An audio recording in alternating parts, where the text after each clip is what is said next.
WhatsApp, যা এখন 2.6 billion মানুষেরও বেশি ব্যবহার করে।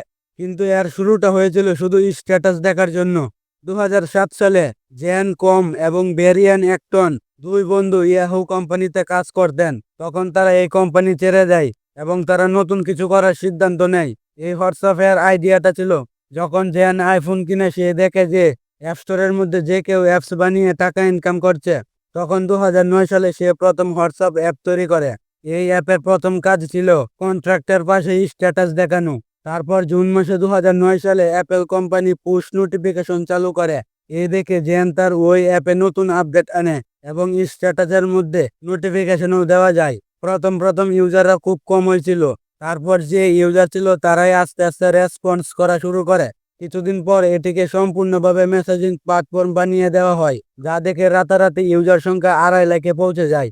তারপর ব্রেন অ্যাক্টন তখন জেনের সাথে হাত মিলায়। তাই 2010-এর দিকে যখন এর জনপ্রিয়তা বাড়ছিল, তখন এটিকে ব্ল্যাকবেরি, স্যাম্বিয়ন ওএস এবং অ্যান্ড্রয়েডে আনা হয়। তারপর 2014 সালে ফেসবুক কোম্পানি প্রায় $19 বিলিয়ন হোয়াটসঅ্যাপকে কিনে নেয়।